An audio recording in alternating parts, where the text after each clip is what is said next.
Orphaned as a teenager, Master Sisulu was forced to take care of her younger siblings.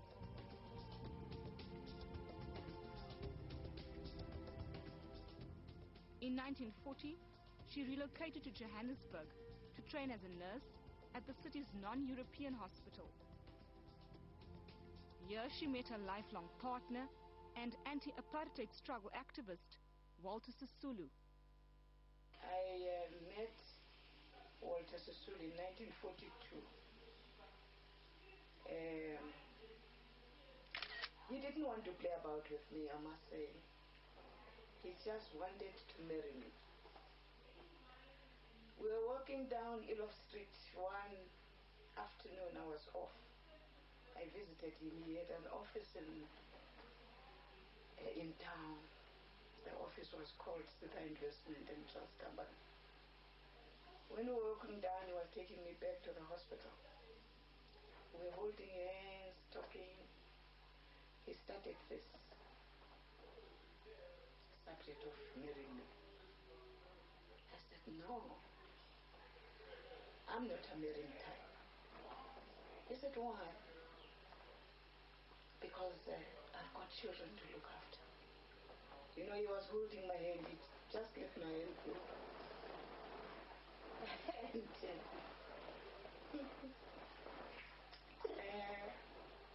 said, how many of those children? I said, there are 4. And we asked him, no, please, we want the full scene described to us. So he told us how he held her hand and he asked her to marry him. And then he tells us, we wanted to know her reply. She said, but she's got several children. And he says his knees began to buckle. He says, do you mean you want to help them through their life? I said, yes. That's what my father has asked me to do. He said, okay. Do you mind if we do that together? Do you mind me helping you? I said, no. I don't want to be helped. Because you mean, if you are helping me, you want to marry me, as you are saying. I don't want to get married. He said, oh, all right. Let's leave this. We'll come to it sometime. We parted. Second visit, he didn't say anything. Third visit, he said, look, I think I have decided. Make up your mind. At this time, I must say I had already made up my mind now. Our comrade Walter was a man who was afraid of women.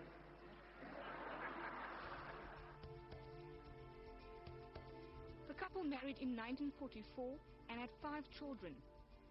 It was a union described as one of South Africa's greatest love stories. One that transcended barriers of time and strife. Soulmates to the very end. Apart from being a right choice, I think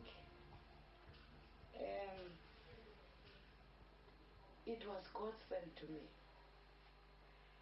Because the day I got married was the day I was emancipated as a woman. There was no difference between him and me, because here in the house we used to do the same work. We were equals from the beginning.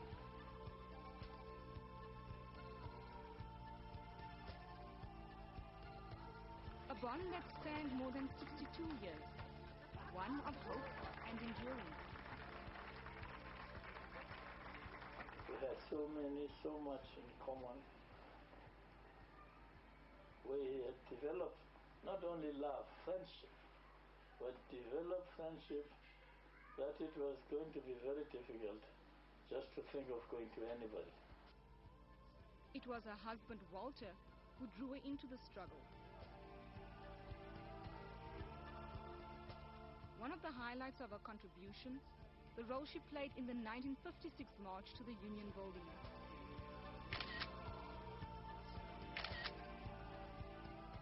Master Sisulu, along with 20,000 other women, protested against apartheid pass laws and bond to education. Her stance saw her set up home-based schooling.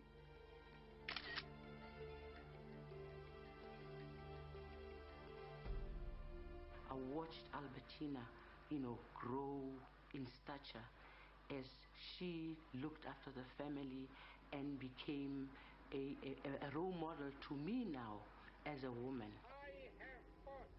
In 1964, her husband was jailed for life for sabotage. This, together with Nelson Mandela and other ANC leaders in the Rivonia trial. Master Sisulu single-handedly raised their children. During this time, she endured political hardships. She was detained without trial, tortured several times, and finally banned from public gatherings. In total, she was banned for 18 years. You must remember me going in and out jail up to the last case of treason trial, being the only woman amongst 15 men, not fighting for my own interests or my own family, but for the oppressed people of South Africa as a whole. Her banning order was only lifted in 1983. Soon after, Master Sisulu became president of the newly launched United Democratic Front. The organization was formed to bolster the anti-apartheid struggle in the absence of the outlawed ANC and other political organizations. In 1989, the couple's connection was rekindled after her husband's release from Robben Island. She is a lovely woman, not only from the beauty point of view, but she appealed to me in every respect. And I said, I can go no further. This is the woman I'll marry. Sometimes, even if we don't believe that, there are people who are meant for each other. Dada, apart from being a finicky eater, just did not believe in eating without Mama, even before before he went to prison. She tells the story of people in the organization in the northern suburbs then, who would phone up and say, please, what do you give him? I mean, he's been here the whole day. We've been trying to feed him. He won't eat. And he said, don't worry, he'll eat when he gets home. No, I wait for her. I enjoy to be with her. So I wait for her, even if it's late. I don't like to go and eat alone. It's wonderful to see them there.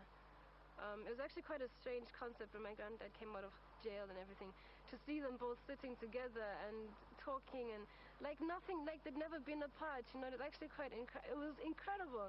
And just to see them, and they're very much in love, which you don't find very often nowadays even with younger couples. I think they're an amazing couple. I really, really do. They're really incredible. They're very simple, very approachable. They have suffered so much personally in their own everyday lives. They've had a lot of hurt, prejudice. To me, they are like an African pot, balanced. The body, mind, and spirit of three legs. No matter how hot the embers may be under the pot, they'll continue to be balanced. They'll continue to be black, never changes. It's round, there's no corners, secret to hide.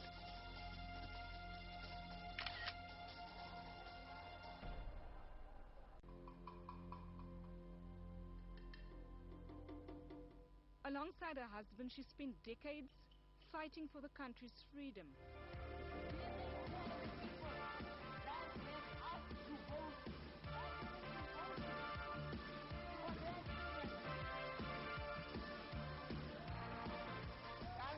Of Africa.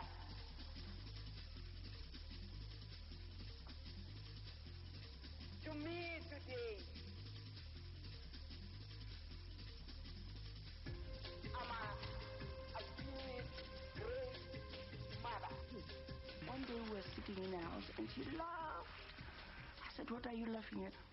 She said, as women, we would be sitting there and would say, I would be saying to the women, I'll call her to come and pick up the tray.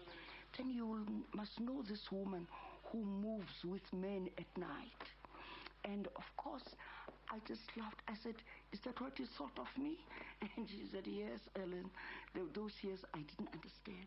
But today, I'm exactly where you are. Nothing can stop me from what I must do within the movement of the women and within the movement of the ANC.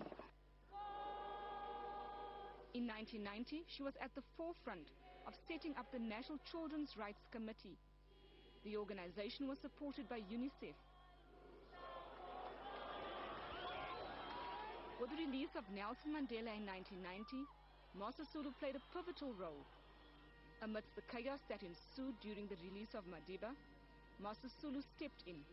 The two people who helped to convince them that sanctions ought to be applied against the South African government, P.W. Botha, number one, number two, Albertina Sisulu. And we know that soon thereafter, the U.S. Congress passed the anti-apartheid legislation, mastering a veto, a presidential veto override into the bargain. Ahead of the country's first democratic elections, Master Sisulu vigorously canvassed for votes. And it was Master Sisulu who nominated Nelson Mandela for the position of South Africa's first black president. I nominate Nelson Mandela for election as president. Thank you. She served one term as a legislator before retiring. During this time, she was also elected as the president of the World Peace Council. Post-1994, she rededicated her life towards the welfare of children. Master Sisulu received several awards during her lifetime.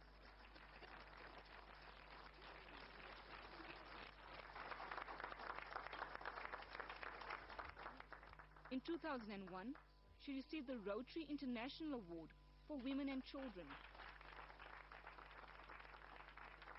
Women of South Africa, this is not mine alone. I was not alone. There are those who have died in South Africa, being women, because of the struggle. There are those who died for helping those who are struggling to live. We have children today who are dumped in the veldt because their parents are afraid of having those children who have got what we call AIDS. It is our duty, therefore, mothers of this country, to say to it that we look after those children. The Sisulus lived in Orlando, Soweto for 60 years.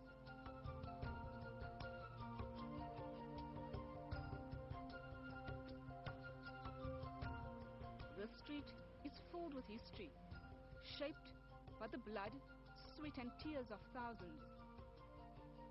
For the residents of Orlando, Master Sisulu was a pillar of the community. She's a people's people, you know.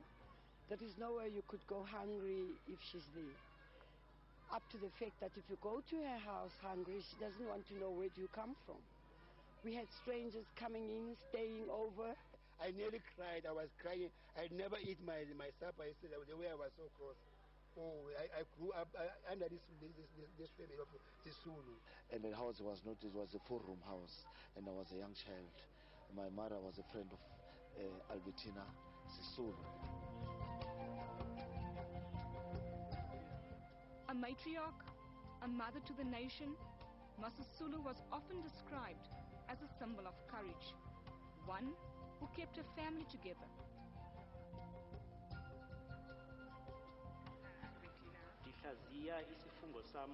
Amidst much tribulation, the couple also renewed their marriage vows. You may kiss the bride now.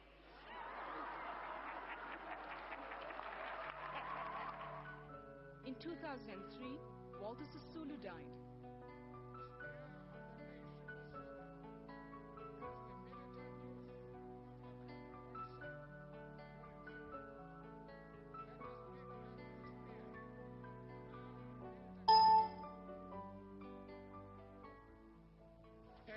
unity of such deep friendship and mutual respect, a personal and political partnership that transcended and survived all hardships, separations, and persecution.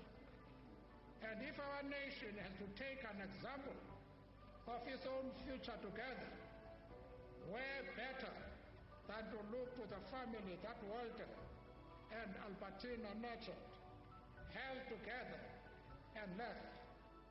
We just love having her around. Not very many people live to be that old. Our father left us just when we thought she was going to give us another